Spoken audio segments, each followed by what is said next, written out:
En una fría mañana de diciembre de 1987, un hombre que caminaba por Ilkley Moor en Yorkshire, Inglaterra, vio y fotografió lo que creía que era un ser extraterrestre. ¿Hay algo de verdad en su historia o fue todo solo un engaño? Esta semana analizamos al alienígena de Ilkley Moor.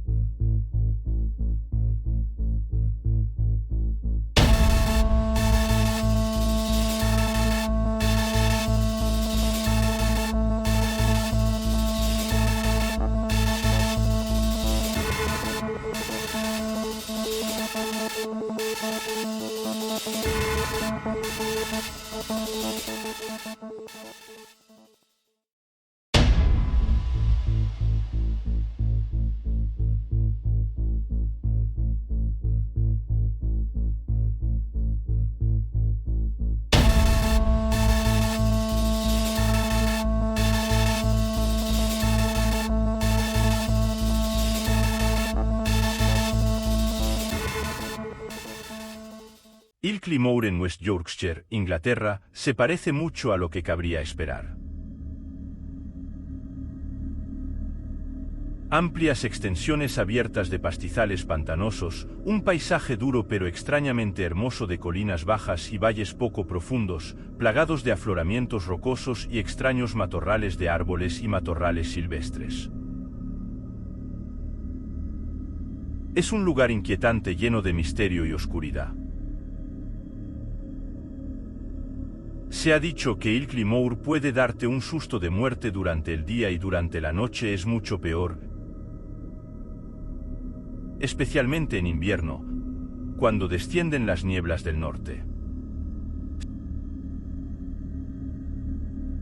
Situado entre las ciudades de Ilkley en el norte y Killy en el sur, Moor alberga muchos mitos y leyendas. Hay innumerables cantos rodados y grandes formaciones rocosas con extrañas marcas talladas en ellas, algunas de las cuales se dice que datan de hace más de 10.000 años.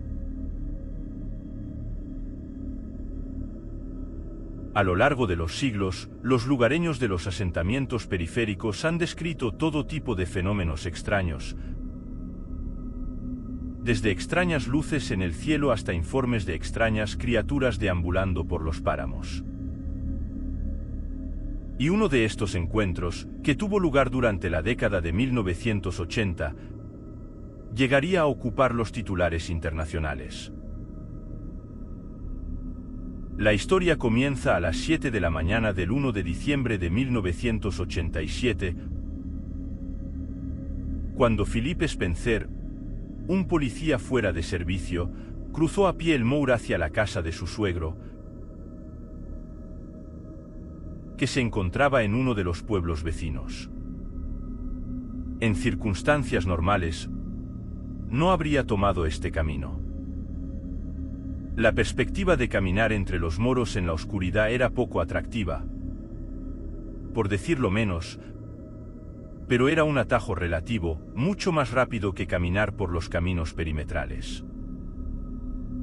Y como fotógrafo aficionado, Spencer esperaba capturar algunas de las extrañas anomalías de luz causadas por el sol naciente golpeando las nieblas de la mañana, por las que los moros eran famosos, por lo que se había llevado su cámara con él. Debido a su tamaño de aproximadamente 40 millas cuadradas, junto con la espesa niebla y los fuertes vientos, los moros pueden ser implacables en el mejor de los casos, y es muy fácil que alguien se pierda mientras camina a través de ellos. Entonces, como medida de precaución, Spencer también empacó su brújula. Era una mañana fría y el suelo helado crujía bajo sus pies cuando salió a los pastizales. Un transeúnte casual bien podría haber visto su silueta oscura desvaneciéndose en la oscuridad de la espesa niebla y haber pensado una de dos cosas. O era un hombre muy valiente o estaba completamente loco. A pesar de las reservas de Spencer, el paseo transcurrió sin incidentes y, de hecho, bastante agradable. Pero en algún momento de su viaje, notó que el día había amanecido repentinamente, lo que le pareció extraño, porque no recordaba haber visto el amanecer en el horizonte oriental. No se detuvo mucho en esto, ya que acababa de llegar a un pequeño matorral, y se disponía a tomar algunas fotografías, cuando un ligero movimiento a su derecha llamó su atención y le hizo girar la cabeza, y la imagen de lo que vio allí permanecería con él por el resto de su vida. A no más de 50 metros de distancia, en la ligera pendiente de un acantilado, se encontraba una pequeña figura grisácea, de aproximadamente 4 pies de altura. A primera vista, y en la poca luz, pensó que estaba mirando a un niño pequeño disfrazado. Pero cuando sus ojos se acostumbraron, se hizo bastante obvio que la pequeña figura no era humana en lo más mínimo, ni tampoco un animal. De hecho, no se parecía a nada que hubiera visto antes. Su cabeza era anormalmente grande y tenía ojos grandes, negros y almendrados. Estaba gesticulando con una de sus manos, como diciendo, no te acerques más. Spencer estaba desconcertado, pero después de que su sorpresa inicial disminuyó, levantó su cámara y logró tomar una sola foto de la extraña criatura, justo antes de que girara y retrocediera el resto del camino cuesta arriba. Aunque estaba un poco atrás, se apresuró a seguirlo y llegó a la cima de la colina justo a tiempo para ver un platillo en forma de cúpula que se elevaba hacia el cielo a una velocidad fenomenal. De hecho, tan rápido que no tuvo tiempo de tomar otra fotografía. Spencer se quedó en silencio, mirando las nubes oscuras, estupefacto por lo que acababa de presenciar. Cuando finalmente recobró el sentido, escaneó su entorno en busca de pistas que pudieran explicar lo que acababa de suceder, pero no encontró nada. No había señal alguna de que la criatura o la extraña nave hubieran estado allí. Sintiéndose algo desorientado, sacó su brújula para orientarse sobre su ubicación. Aunque estaba seguro de que estaba mirando hacia el norte, la aguja apuntaba extrañamente hacia el sur. Afortunadamente, conocía bastante bien los páramos, y pensando que la brújula podría estar defectuosa, decidió ignorar su lectura por completo y seguir su instinto.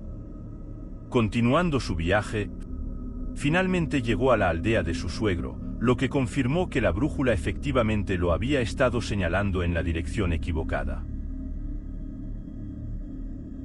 Algunas otras anomalías se hicieron evidentes cuando Spencer comprobó la hora en el reloj del pueblo. Indicó que eran poco más de las 10 de la mañana, momento en el que recordó haber pensado antes que había mucho más luz de lo que debería haber sido.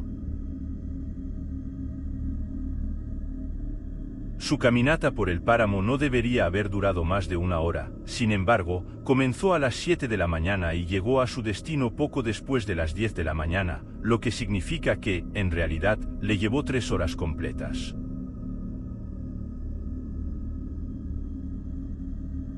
Incluso si se detuviera para tomar fotografías, este no debería haber sido el caso. Ahora se dio cuenta de que, o había partido más tarde de lo que había pensado, o en realidad estaba perdiendo tiempo, perspectiva que le resultaba inquietante teniendo en cuenta lo que acababa de presenciar. Recordando la fotografía que había tomado, logró revelar la película de su cámara en 24 horas. Al examinar las tomas, descubrió que efectivamente había capturado una entidad de cierta descripción en la película, aunque la calidad de la imagen era bastante pobre. A pesar de esto, sabía que tenía algo de importancia, a través de los canales adecuados, pudo contactar a un investigador de ovnis llamado Peter Howe. Durante su conversación telefónica inicial, Howe se mostró escéptico ante el relato de Spencer, pensando que la historia sonaba demasiado buena para ser verdad. Sin embargo, al conocer y entrevistar a Spencer, y después de ver la fotografía adjunta, quedó convencido de que estaba tratando con un hombre íntegro y que el caso era genuino. El siguiente paso de Howe fue hacer que varios especialistas analizaran la fotografía. Primero se envió a un experto en fotografía de vida silvestre, quien confirmó que la criatura en la imagen, si es que era una criatura, no coincidía con la descripción de ningún animal salvaje o doméstico local del área. En todo caso, parecía más humanoide. La siguiente etapa fue enviar la imagen y sus negativos a los laboratorios Kodak en Hemel Hempstead, donde el análisis confirmó que todo lo que había sido capturado en la película era de hecho parte de la fotografía original y no superpuesto. Finalmente, la imagen fue enviada a los Estados Unidos para ser mejorada por computadora y examinada más a fondo. El Dr. Bruce McAbee, físico óptico de la Armada de los Estados Unidos, expresó su opinión y concluyó que la velocidad de obturación lenta utilizada en condiciones de poca luz hacía que la película fuera demasiado granulada para un análisis adecuado. Cerró su investigación afirmando que tenía grandes esperanzas de que este caso resultara definitivo. Lamentablemente, las circunstancias impiden que sea así. Algo indiferente a los comentarios de McAbee, Howe centró su atención en otros aspectos del caso, como la brújula y el lugar donde supuestamente había tenido lugar el encuentro. Ambos fueron examinados por una universidad local y no se encontró que ninguno de ellos presentara signos de radiación. Sin embargo, se confirmó que la polaridad de la aguja de la brújula se había invertido, lo que sugiere que había sido sometida a un fuerte campo magnético en algún momento. Con eso, la investigación efectivamente llegó a su fin. Durante los siguientes meses, Spencer comenzó a tener sueños extraños y, como resultado, se sintió profundamente preocupado por el tiempo perdido que había experimentado. Howe sugirió que se sometiera a hipnosis regresiva lo antes posible. Se pusieron en contacto con el Dr. Jim Singleton, quien aceptó dirigir la sesión el 16 de marzo de 1988. Bajo hipnosis, Spencer describió un encuentro extraordinario, diciendo que había estado caminando por el páramo cuando de repente vio a la extraña criatura justo delante de él. Se decía que medía alrededor de 4 pies de altura, tenía una cabeza grande, ojos oscuros y piel de color verde grisáceo. Se decía que tenía brazos inusualmente largos, pero piernas cortas, que parecían delgadas, casi como si estuvieran en estado de atrofia. Una de sus características más llamativas fueron sus manos excepcionalmente grandes. Spencer quedó asombrado cuando la entidad comenzó a acercarse a él y descubrió que estaba pegado al lugar, incapaz de moverse. Luego recordó haber flotado en posición horizontal, notando que no estaba a más de 2 pies del suelo, mientras la criatura caminaba delante de él, tirando de él como lo haría un niño con un globo de helio. Finalmente llegaron a una extraña embarcación en la cima de un acantilado, momento en el que se desmayó. Al despertar, se encontró en una habitación redonda y luminosa, donde una voz le dijo que no entrara en pánico. Descubrió que podía moverse libremente, pero permaneció quieto mientras era examinado por 3 entidades más, similares a la que había encontrado antes.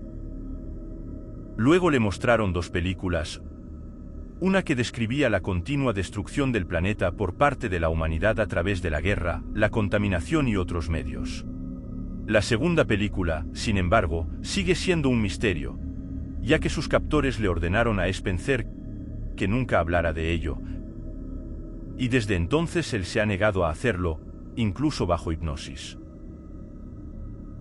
Luego, la voz le preguntó si entendía lo que le habían mostrado, lo que él respondió asintiendo, antes de desmayarse nuevamente y encontrarse de nuevo en el páramo.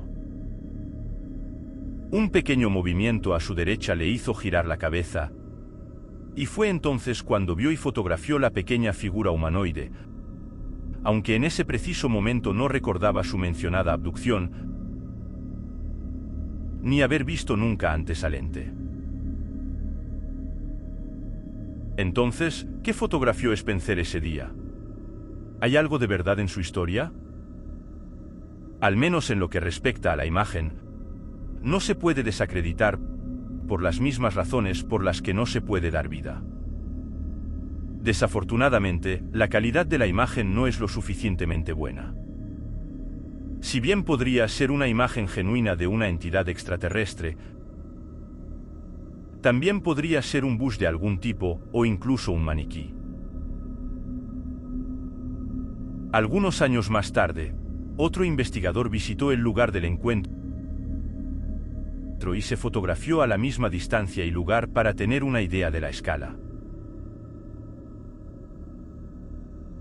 Esto demostró que, fuera lo que fuese, había tenido aproximadamente la altura informada por Spencer. Además, en el lugar exacto donde se encontraba no había ningún arbusto ni seto, lo que descartaba en cierto modo la posibilidad de que la anomalía formara parte del follaje.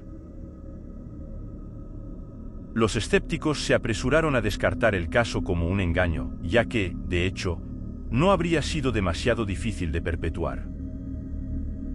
Una cosa que han señalado con frecuencia es el ángulo incómodo en el que la figura parece estar parada, casi como si estuviera apuntalada de alguna manera como debería estar un maniquí. En segundo lugar, la brújula podría haber sido manipulada fácilmente antes de que Spencer siquiera emprendiera su caminata. Y, por último, se ha llamado especialmente la atención sobre lo aparentemente absurda que suena la experiencia de la abducción de Spencer. Por ejemplo, ¿por qué seres con una inteligencia superior le mostrarían, precisamente a él, un simple policía sin poder alguno para hacer nada respecto de los problemas más amplios de la humanidad, una película sobre nuestra destrucción gradual del planeta? Sin embargo, los escépticos no están más cualificados que nadie para decir eso de especular sobre los procesos de pensamiento de los seres extraterrestres. ¿Quién sabe las formas en que pueden pensar? Y un hecho innegable del caso es que Spencer se ha mantenido firme respecto a los detalles de su historia. Parecía una persona muy genuina que buscaba poco o ningún beneficio económico con su experiencia. Cabe preguntarse entonces cuáles habrían sido sus motivos para propagar tal engaño, sobre todo porque el nombre Philip Spencer es en realidad un seudónimo y su nombre real sigue siendo desconocido, por lo que es bastante evidente que tampoco ha buscado la fama. La opinión de la comunidad sobre la fotografía y la supuesta experiencia de abducción extraterrestre sigue dividida. Los creyentes verán lo que quieren ver y los escépticos no verán nada en absoluto. En última instancia, todo depende de la mentalidad de cada uno y, por esa razón, el caso sigue abierto al debate.